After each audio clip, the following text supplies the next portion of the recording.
Good morning class. हम लोग second chapter के साथ ही कंटिन्यू कर रहे हैं जो कि common goals of 5 year plans in India. तो हम लोगों ने जो प्लान का क्या मतलब होता है, प्लानिंग का क्या मतलब होता है ये देख लिया है। हम लोगों ने short run goals, long run goals जो होते हैं वो देख लिया है। उसके बाद फिर 11th और 12th प्लान को हम लोगों ने देख लिया है। आज ये हम लोगों का वाइंडिंग अप वीडियो है इस चैप्टर के लिए। हम लोग आज इस चैप्टर को कंप्लीट करने वाले हैं।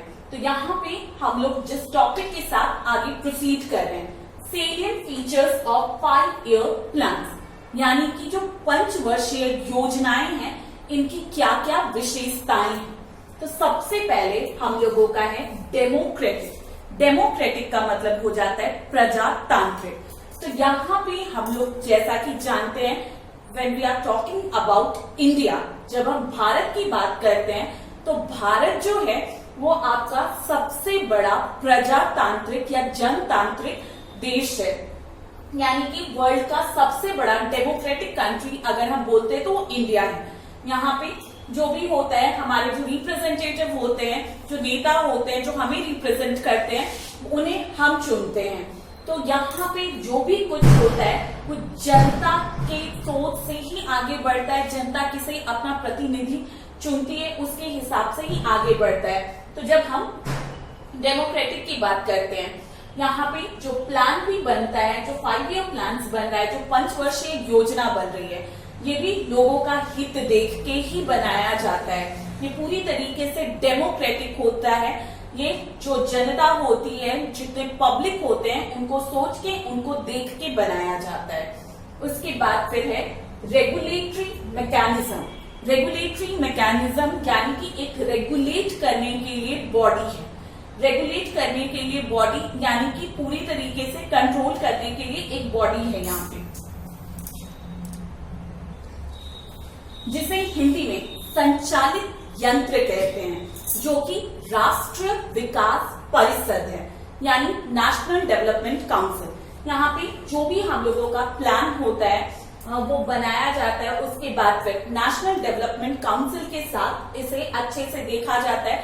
वो जो होती है वो रेगुलेटरी बॉडी होती है, यानी संचालित यंत्र जो है वो है इसे संचालित करने का काम। इसे कैसे ये करना है, ये सही तरीके से जा रहा है या नहीं जा रहा है, ये देखने का काम जो होता है। इसके लिए एक बॉडी भी है, यानी कि एक आपका ऑर्गेनाइजेशन, एक संगठन है जिसे गठित किया गया है, जो कि आपका नेशनल डेवलपमेंट काउंसिल है, राष्ट्रीय विकास परिषद।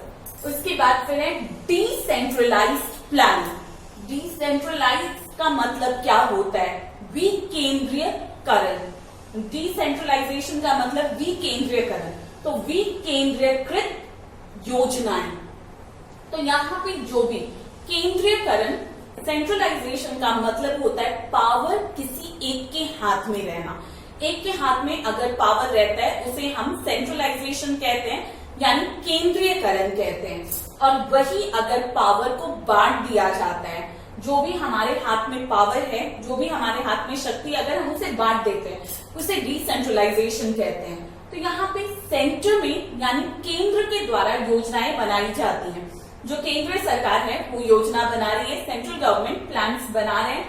उसके बाद फिर ये जो प्लान होता है ये छोटे छोटे लेवल पे स्टेट गवर्नमेंट को दिया जाता है। वे इसे छोटे छोटे हिस्से में तोड़ते हैं कि इन प्लान्स का जो गोल है उसे कैसे अचीव किया जाएगा। यानी राज्य सरकार जो होती है वो अपने हिसाब से इसे तोड़ती है कि ये जो योजनाएं हैं इनके लक्ष्यों को कैसे प्राप्त किया जाएगा। उसके बाद जिला स्तर पे, ब्लॉक स्तर पे, सारे स्तर पे आपका योजना बनाया जाता है। तो जो प्लान होता है वो आपका डिसेंट्रलाइज्ड होता है, यानी विकेंद्रीकृत होता है। इसे छोटे छोटे हिस्से में बांट दिया जाता है, छोटे छोटे हिस्से में तोड़ दिया जाता है। तो हम बहुत छोटे स्तर से ये जो भी हम लोगों का योजना होता है उसके लक्ष्य को प्राप्त करने की कोशिश करते हैं। यानी बहुत ही छोटे लेवल से जो भी हम लोगों का प्लान्स होता है, उसके जो गोल्स होते हैं उन्हें अचीव करने की हम कोशिश करते हैं। मिक्स्ड इकोनॉमी यानी मिश्रित अर्थव्यवस्था। यहाँ पे इकोनॉमी की अगर बात करते हैं, 3 types of economies are there. Number 1 capitalism, number 2 socialism and number 3 is mixed economy. यानी अर्थव्यवस्था के तंत्र की अगर हम बात करते हैं, 3 तरीके के तंत्र होते हैं। सबसे पहला जो होता है वो होता है आपका पूंजीवाद, दूसरा जो होता है वो होता है समाजवाद, और तीसरा जो होता है वो मिश्रित अर्थव्यवस्था। When we talk about capitalism, यानी कि जब हम पूंजीवाद की बात करते हैं तो पूंजीवाद में हम क्या देखते हैं, तो पूंजीवाद की जब बात करते हैं तो पूंजीवाद में हम देखते हैं जो कैपिटलिस्ट होते हैं, जो बड़े बड़े पूंजीपति होते हैं, वो अपने हिसाब से अर्थव्यवस्था को चलाते हैं, वो इकोनॉमी को अपने अकॉर्डिंगली रन करते हैं, किस चीज का प्रोडक्शन होना चाहिए और कितने क्वांटिटी में, ये सारा डिसीजन जो होता है कैपिटलिस्ट लेते हैं, यानी what is to be produced and in what quantity, these decisions are being taken by capitalist, ये निर्णय जो होता है पूंजीपति लेते हैं। तो यहाँ पे बस लाभ को देखा जाता है। उसके बाद फिर आपका समाजवाद है। समाजवाद का मतलब सोशलिज्म, यहाँ पे होता है पूरी तरीके से जब गवर्नमेंट के कंट्रोल में होता है अर्थव्यवस्था, यानी इकोनॉमी जब पूरी तरीके से सरकार के कंट्रोल में होती है, गवर्नमेंट के कंट्रोल में होती है, तो यहाँ पे गवर्नमेंट डिसीजन लेती है, सरकार निर्णय लेती है कि इन वस्तुओं का उत्पादन किया जाए और कितनी मात्रा में। उसके बाद जब मिक्स्ड इकोनॉमी की बात करते हैं, जहाँ पे आपके यहाँ निजी क्षेत्र भी होता है और सरकारी क्षेत्र भी होता है, यानी private sector and public sector both are working together, तो वो मिक्स्ड इकोनॉमी होता है। तो यहाँ पे जो प्लान है वो मिक्स्ड इकोनॉमिक मॉडल को देख के बनाया जाता है, यानी मिश्रित अर्थव्यवस्था का जो मॉडल है उसके अनुसार ही योजनाएं बनाई जाती हैं। उसके बाद मोर एम्फेसिस ऑन पब्लिक सेक्टर, ये पब्लिक सेक्टर पे मोर एम्फेसिस यानी सार्वजनिक क्षेत्र पे ज्यादा ध्यान देना। तो यहाँ पे आपका क्या हो जाता है कि जब हम सार्वजनिक क्षेत्र की बात करते हैं, पब्लिक सेक्टर की बात करते हैं, इसका मतलब हो जाता है सरकारी क्षेत्र। तो जब हम लोगों को आजादी मिली, जब हम लोगों को इंडिपेंडेंस मिला, तो यहाँ पे क्या हो गया कि जितने भी हमारे नेता थे उस समय के, वे सोचते थे कि अगर हम लोगों ने फिर से सहारा लिया तो फिर यहाँ पे फिर से गुलाम बन सकते हैं। तो यहाँ पे बहुत ज्यादा प्राइवेट सेक्टर को आगे आने का मौका नहीं दिया जा रहा था। जो पब्लिक सेक्टर है, सरकार ही जिस भी चीज का प्रोडक्शन करना है, जिस भी चीज का उत्पादन करना है, वो सरकार ही करेगी। तो इस चीज को ध्यान में रख के, हाँ, बट ये जो चीज है ये आपका 1990 के बाद ये चेंज हुआ। 1990 के बाद आप लोगों का ये चेंज हो गया, जब हम लोगों का 1991 में एलपीजी पॉलिसी को अडॉप्ट किया गया। एलपीजी नीति, L for liberalisation, P for privatisation and G for globalisation. L जो है वो है उदारीकरण, पी निजीकरण और जी वैश्वीकरण। ये जो नीति जो है जब हम लोगों ने अडॉप्ट किया, ये जो पॉलिसी है जब अडॉप्ट किया, तब प्राइवेट सेक्टर पे भी फोकस दिया जाने लगा। लेकिन उसके पहले तक प्राइवेट सेक्टर को उतना ज्यादा उस पे ध्यान नहीं दिया जाता था, जो भी कुछ है पब्लिक सेक्टर पे ही। उसके बाद है इंडिकेटिव प्लान। इंडिकेटिव मतलब कि संकेतात्मक। संकेतात्मक मतलब कि यहाँ पे क्या होता है, अगर हम लोग कुछ गोल को लेके चल रहे हैं कि इस बार का हमारा ग्रोथ रेट 10% होगा या 9% होगा, तो जरूरी नहीं है कि वो ग्रोथ रेट हम लोग अचीव कर ही ले, यानी कि जो भी हम लोगों का विकास दर है उसको प्राप्त कर ले, ये हमारे लिए जरूरी नहीं है। तो यहाँ पे विकास दर जो भी हमारा है उसे प्राप्त करें न करें, लेकिन हम लोग लेके चलते हैं, तो एक संकेत हो जाता है, एक इंडिकेशन हो जाता है। तो ये होता है, अचीव करें या ना करें हम लोग लेके चलते हैं।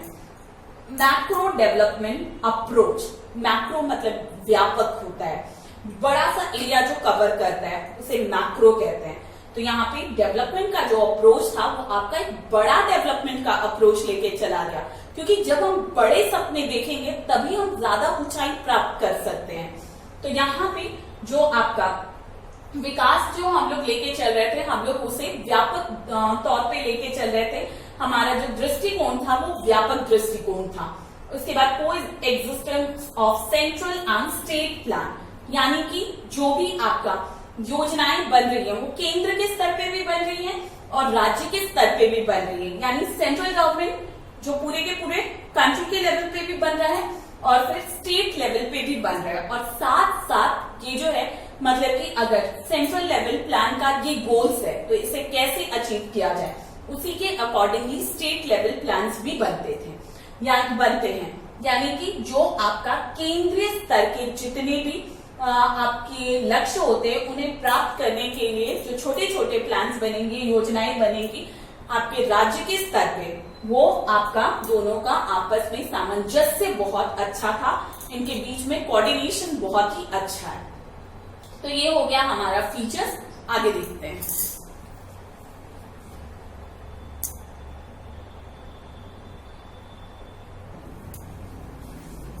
Next topic, achievement of Indian plan, यानी कि भारतीय योजनाओं से हम लोगों ने क्या क्या प्राप्त किया, हम लोगों ने किन लक्ष्यों को प्राप्त किया। तो यहाँ पे सबसे पहले increase in national and per capita income. कोई भी चीज अगर योजना हम लोग बना के चलते हैं तो योजना बनाना हमारे लिए कभी भी गलत साबित तो नहीं होता है, यानी कि अगर हम किसी भी चीज को प्लान करके चलते हैं तो प्लान हमारे लिए कभी भी एक गलत रिजल्ट नहीं लेके आएगा। इनफैक्ट हम लोगों के लिए प्लान बहुत अच्छा रिजल्ट लेके आता है, क्योंकि जब हम कोई भी चीज प्रॉपर प्लानिंग के साथ करते हैं तो अगर हम 100% नहीं भी अचीव करते तो कहीं ना कहीं हम लोग रिजल्ट के बहुत ज्यादा करीब आके रुकेंगे। तो यही है यहाँ पे हमारा जो नेशनल इनकम है, पूरे के पूरे देश का जो इनकम है, इकोनॉमी का जो इनकम है, पूरे अर्थव्यवस्था का आय, उसमें वृद्धि हुई। क्योंकि यहाँ पे क्या हो रहा था, एम्प्लॉयमेंट जनरेट हो रहा था, गवर्नमेंट ने जितना भी प्लानिंग किया तो एम्प्लॉयमेंट जनरेट हो रहा है, उससे लोगों का इनकम जनरेट होगा, रोजगार का सृजन हो रहा है, जिससे कि आप लोगों को आय अर्जित होगा। And also in per capita income, यानी कि प्रति व्यक्ति आय में भी वृद्धि हुई। उसके बाद है multi dimensional progress in agriculture sector. Agriculture sector कृषि क्षेत्र, उसमें बहुआयामी विकास। यहाँ पे जब हम लोग कृषि के क्षेत्र को देख रहे थे तो अंग्रेजों ने हमें जैसा करके छोड़ा था, बहुत ज्यादा हम किसी भी क्षेत्र में आगे नहीं बढ़ सकते थे। यहाँ पे जो कृषि का क्षेत्र था, एग्रीकल्चर सेक्टर था, उसमें कहीं ना कहीं कमर्शियलाइजेशन का इम्पैक्ट बहुत ज्यादा था। यानी कि जो वाणिज्यिकरण, जो कैश क्रॉप ग्रो किए जा रहे थे, फूड क्रॉप नहीं, तो उन्हीं सब में कैसे चेंजेस लाया गया प्लान करके, जिसके रिजल्ट में प्रोग्रेस को देखा गया, जिसके रिजल्ट में हम लोगों को विकास भी मिला। एक्सटेंशन ऑफ इंडस्ट्रियल सेक्टर, औद्योगिक क्षेत्र का विकास। हमारा जो सेकेंड प्लान है उसका जो फोकस एरिया था वो इंडस्ट्रियल सेक्टर का ही डेवलपमेंट था। जो हमारा द्वितीय पंचवर्षीय योजना थी उसका जो आपका बहुत ज्यादा केंद्रित करने वाला जो क्षेत्र था वो हमारा उद्योग क्षेत्र ही था। तो उद्योग क्षेत्र का भी विकास हुआ। जितना हमारे आजादी के पहले उद्योगों का विकास हम लोगों ने देखा था, जो ब्रिटिशर्स थे हमें बहुत ज्यादा इंडस्ट्रीज को डेवलप करने का मौका नहीं देते थे, क्योंकि इंडिया जो था उनके लिए मार्केट था और इंडस्ट्रियल प्रोडक्शन वे करते थे। भारत उनके लिए बाजार था और औद्योगिक उत्पादन वे करते थे। लेकिन यहाँ पे योजना के साथ आगे बढ़ने के कारण जो औद्योगिक विकास है उसमें भी हम आगे बढ़े। Increase in capital formation rate, जो इन्वेस्टमेंट का रेट था, निवेश का दर जो था वो और भी ज्यादा बढ़ने लगा, क्योंकि निवेश को प्रोत्साहित किया जाने लगा, इन्वेस्टमेंट को एनकरेज किया जाने लगा। तो कैपिटल फॉर्मेशन, जो कैपिटल बनता है, जैसे कि जितना भी प्लानिंग हो रहा है, जितना योजनाएं बनाई जा रही हैं, रोड, रेलवेज, फिर आपका बहुत सारे इंडस्ट्रीज, यहाँ पे आपका कैपिटल का फॉर्मेशन होता है। उसके बाद फिर इंक्रीज इन कंट्रीज ट्रेड, देश का व्यापार भी बहुत ज्यादा आगे बढ़ा। And today we are top tea exporter in the world. हम लोग जो चाय के उत्पादक में सबसे आगे आते हैं, और उत्पादक ही नहीं, हम बहुत बड़े निर्यातकर्ता भी हैं। उसके बाद फिर इंफ्रास्ट्रक्चर डेवलपमेंट, जो आधारिक संरचना, किसी भी अर्थव्यवस्था के विकास के लिए आधारिक संरचना का विकास बहुत ही ज्यादा महत्वपूर्ण होता है। किसी भी इकोनॉमी के डेवलपमेंट के लिए इंफ्रास्ट्रक्चर का डेवलपमेंट बहुत ही ज्यादा जरूरी होता है। इंफ्रास्ट्रक्चर क्या होता है मैंने पहले भी आप लोगों को बताया है। तो ये भी इंफ्रास्ट्रक्चर का भी बहुत ज्यादा development because of Indian plan. भारतीय योजनाओं के फलस्वरूप, परिणाम स्वरूप जो आधारिक संरचना थी उसका भी विकास हुआ। मॉडर्नाइजेशन, आधुनिकीकरण को हम लोगों ने प्राप्त किया। फिर आपका लिटरेसी रेट हो गया। लिटरेसी रेट और भी पॉइंट्स है। लिटरेसी रेट यानी कि साक्षरता के दर में भी वृद्धि हुई। इतना ही नहीं, आपका ये जो है बैंकिंग सेक्टर, इंश्योरेंस सेक्टर, बीमा क्षेत्र, बैंकिंग क्षेत्र, इन क्षेत्रों का भी विकास। तो हम लोगों ने बहुत कुछ प्राप्त किया, बहुत सारे अचीवमेंट्स हैं हम लोगों के। आगे देखते हैं नेक्स्ट टॉपिक।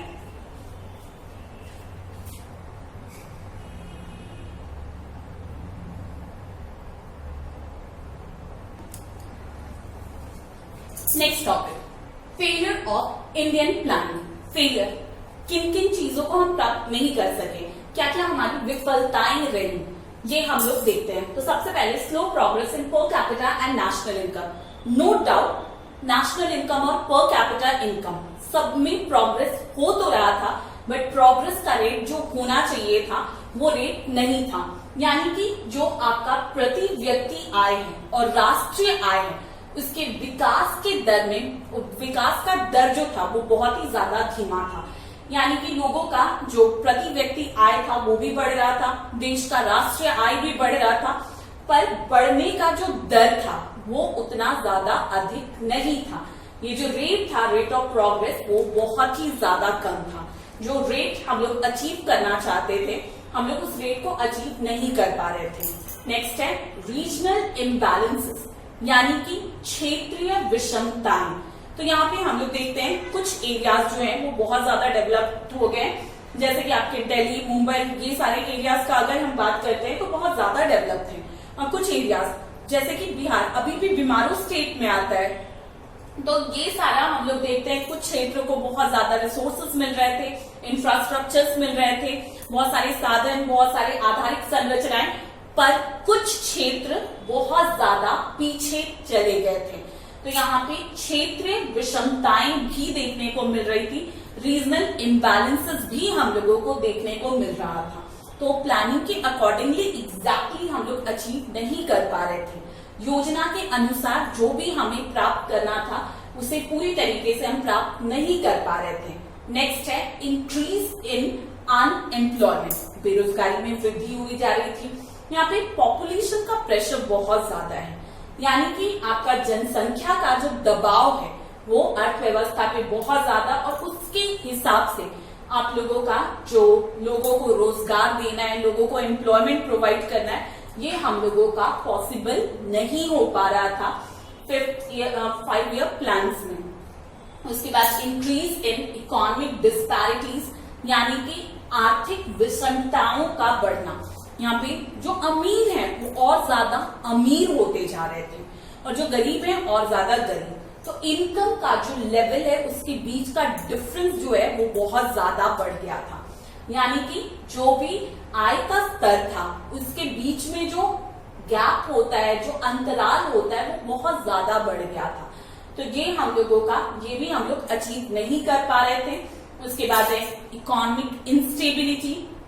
इकोनॉमिक इंस्टेबिलिटी का मतलब होता है आर्थिक अस्थिरता, इन्फ्लेशन, डिफ्लेशन, महंगाई का बढ़ना, महंगाई का घटना। जैसे कि हम लोग यहाँ पे देख रहे हैं इंडियन इकोनॉमी की जब हम बात करते हैं, भारतीय अर्थव्यवस्था की, तो यहाँ पे महंगाई दिन पे दिन बढ़ते ही जाता है। तो ये जो है ये भी हम लोग अचीव नहीं कर पा रहे हैं 5 ईयर प्लान में, कि स्टेबिलिटी लेके आया जा सके, यानी कि एक स्थिरता को हम लोग प्राप्त कर सके। स्थिरता भी हम लोग नहीं प्राप्त कर पा रहे थे। फेलियर इन एग्रीकल्चरल सेक्टर, कृषि क्षेत्र में भी जो हम लोगों को अचीव करना था। बेसिकली आप लोगों को पता है कि हम जब इंडियन इकोनॉमी की बात करते हैं, भारतीय अर्थव्यवस्था की, तो यहाँ पे जब कृषि क्षेत्र पे हम लोग आते हैं, एग्रीकल्चर सेक्टर पे आते हैं, तो हम लोग कहीं ना कहीं मानसून पे डिपेंड करते हैं। यानी कि कहीं ना कहीं हम लोग मानसून पे निर्भर करते हैं, जिसके कारण जितना भी हम लोगों का कृषि क्षेत्र में विकास होना चाहिए उतना नहीं होता है। इरिगेशन का प्रॉपर फैसिलिटी नहीं है, तो ये भी 5 वर्षीय योजनाओं में इसको भी नहीं प्राप्त किया जा पाया। उसके बाद फेलियर इन इंडस्ट्रियल सेक्टर, जो आपका औद्योगिक क्षेत्र है उसमें भी हम लोग बहुत ज्यादा सफल नहीं रहे। इतना ही नहीं, इसके अलावा भी इंफ्रास्ट्रक्चर का भी प्रॉपर डेवलपमेंट नहीं हुआ, यानी कि आपका जो आधारिक संरचना है उसमें विकास के जिस स्तर को हम प्राप्त करना चाहते हैं उस स्तर को हम लोग प्राप्त नहीं कर पाए। और फिर कहीं ना कहीं फॉरेन डिपेंडेंस, यानी कि विदेशों पर हमारी निर्भरता बहुत ज्यादा अभी भी बढ़ी हुई है। तो 5 ईयर प्लान को हम लोग लेके तो चल रहे हैं, लेकिन पूरी तरीके से हम लोग इसको अचीव करने में सक्सेसफुल नहीं रहे, पंचवर्षीय योजनाओं को लेके चल तो रहे हैं, लेकिन जो हमारा लक्ष्य होता है, जो गोल होता है, उसको 100% हम लोग अचीव नहीं कर पा रहे, जिससे कि बहुत ज्यादा हम लोग डेवलप नहीं कर रहे हैं, बहुत ज्यादा हमारी तरक्की नहीं हो पा रही है। ये है। इसके बाद एक और टॉपिक जो कि लास्ट टॉपिक है, सजेशंस, सुझाव। क्या क्या हम लोग सुझाव दे सकते हैं, क्या क्या हम लोग सजेशंस दे सकते हैं। तो इंडियन प्लानिंग में हमारा क्या क्या सुझाव हो सकता है जिससे कि इसे और बेहतर बनाया जा सके, लास्ट टॉपिक होगा और उसी के साथ हम लोग चैप्टर कंप्लीट करेंगे। तो मूव करते हैं नेक्स्ट टॉपिक पे। Last topic suggestion for success of plan, यानी क्या क्या सुझाव है जिससे कि ये जो योजनाएं होती हैं, ये जो प्लान्स होता है, उसको हम लोग सक्सेसफुल बना सकते हैं। तो वाइड स्प्रेड मास पार्टिसिपेशन, यानी कि जन सहयोग, जो बड़े स्तर पे हमें जन सहयोग की आवश्यकता होती है, यानी कि लार्ज लेवल पे हमें पब्लिक पार्टिसिपेशन भी चाहिए होता है। अगर गवर्नमेंट कुछ स्टेप ले रही है, प्लान बना रही है और जनता उसमें कंट्रीब्यूट नहीं करती है, जो लोग होते हैं उनमें सहयोग नहीं करते हैं पब्लिक, तो फिर इससे क्या होता है कि प्लान को सक्सेसफुल कर पाना हमारे लिए पॉसिबल नहीं होता है। तो कहीं ना कहीं यहाँ पे लोगों का भी पार्टिसिपेशन चाहिए होता है। अगर सरकार कुछ सोच के चल रही है तो वहां पे हमें भी सरकार का साथ देना चाहिए। नेक्स्ट है कंट्रोल ऑन प्राइसेस। कहीं ना कहीं जो प्राइसेस हैं, कीमतें हैं, उन पे अगर हम नियंत्रण नहीं बना पाते, उन्हें कंट्रोल नहीं कर पाते हैं, तो वो भी हमारे लिए एक बड़ी समस्या होती है, वो भी हमारे लिए एक बहुत बड़ा प्रॉब्लम होता है। तो यहाँ पे अगर प्लान को सक्सेसफुल करना है तो कहीं ना कहीं कीमतों पे भी नियंत्रण बनाए रखना बहुत ज्यादा जरूरी है, यानी कि जो प्राइसेस है उन्हें भी कंट्रोल करना बहुत ही ज्यादा इक्वली इंपॉर्टेंट हो जाता है। Coordination between public and private sector, जैसा कि आप लोगों को मैंने अभी थोड़ी देर पहले ही बताया कि जो इकोनॉमिक मॉडल हम लोग फॉलो करते हैं, जो आर्थिक मॉडल हम लोग लेके चलते हैं, वो है आपका मिक्स्ड इकोनॉमिक मॉडल, जहां पे participation of both public sector and private sector exist. यहाँ पे जो आपका निजी क्षेत्र हो गए और सार्वजनिक क्षेत्र दोनों साथ साथ कार्यरत होते हैं, साथ साथ काम करते हैं। तो साथ साथ काम कर रहे हैं तो इनके बीच में तालमेल होना भी बहुत ज्यादा जरूरी है। इनके बीच में कोऑर्डिनेशन, जो सामंजस्य होता है, वो बहुत ही ज्यादा जरूरी है। ये भी सुझाव में आ जा रहा है। नेक्स्ट है integration between short term and long term programmes. तो यार प्लानिंग बोल सकते हैं। तो यहाँ पे लॉन्ग टर्म प्लानिंग जो होती है, लॉन्ग टर्म प्रोग्राम्स जो होते हैं, उन्हीं को तोड़ तोड़ के छोटे छोटे प्रोग्राम में बांटा जाता है। जो लंबी अवधि के लिए होती है, दीर्घ काल के लिए होती है, उन्हीं को हम तोड़ तोड़ के छोटी छोटी अवधियों में बांटते हैं। तो इनके बीच में मिलाव बहुत जरूरी है, इनको इंटीग्रेट करके चलना, जो अल्पकालीन कार्यक्रम है और जो दीर्घकालीन, क्योंकि अगर ये सही तरीके से मिलके नहीं चलेंगे तो फिर हमारे लिए बहुत बड़ी समस्या होगी। तो जो भी हम लोगों का लॉन्ग टर्म जो प्रोग्राम्स है, जो दीर्घकालीन हमारे कार्यक्रम हैं, उनको अगर प्राप्त करना है, उनके उद्देश्यों को प्राप्त करना है, उनके गोल्स को अचीव करना है, तो शॉर्ट टर्म पे भी हम लोगों को प्रॉपरली काम करना होगा। इनके बीच में तालमेल होना चाहिए। Good relation between centre and state, जैसे कि हम जानते हैं, देखते हैं कि जो गवर्नमेंट सेंटर में है वो स्टेट में भी हो जरूरी नहीं है, तो इनके बीच में खिंचाव हमेशा बना रहता है। लेकिन अगर सेंट्रल गवर्नमेंट और स्टेट गवर्नमेंट के बीच में अच्छा तालमेल, अच्छा रिश्ता बना रहे, तो फिर ये समस्या नहीं उत्पन्न होगी, ये प्रॉब्लम अराइज नहीं होगा, फिर प्लान बहुत ज्यादा सक्सेसफुल। यानी कि जो केंद्रीय सरकार है और जो राज्य सरकार है, इनके बीच में अच्छा संबंध बना रहता है, तो फिर हमारी जो योजना है, योजना भी हमारी सफल होती है। उसके बाद है encouragement to saving and investment. अगर बचत को प्रोत्साहित किया जाता है, सेविंग्स को एनकरेज किया जाता है, सेविंग्स को फिर हम अपने पास नहीं रखेंगे, इन्वेस्ट करेंगे, निवेश करेंगे, और निवेश किया जाएगा, इन्वेस्ट किया जाएगा, कहीं पे भी पैसे को लगाया जा रहा है तो वो रोजगार का सृजन करेगा। यानी कि उससे क्या होगा, आपका एम्प्लॉयमेंट जनरेट होगा, रोजगार का सृजन होगा, एम्प्लॉयमेंट जनरेट होगा, तो बहुत सारे लोगों को एम्प्लॉयमेंट मिलता है, रोजगार मिलता है। और जब लोगों को रोजगार मिल रहा है तो कहीं ना कहीं एम्प्लॉयमेंट का प्रॉब्लम सॉल्व होगा, इनकम का प्रॉब्लम सॉल्व होगा। एम्प्लॉयमेंट मिल रहा है, रोजगार मिल रहा है तो उनका जो इनकम है उनकी आय भी बढ़ेगी। तो सेविंग्स और इन्वेस्टमेंट को एनकरेज करना, जो बचत है और निवेश है उसको प्रोत्साहित करना। उसके बाद जॉब ओरिएंटेड एजुकेशन, जैसे हम लोग देखते हैं बहुत ज्यादा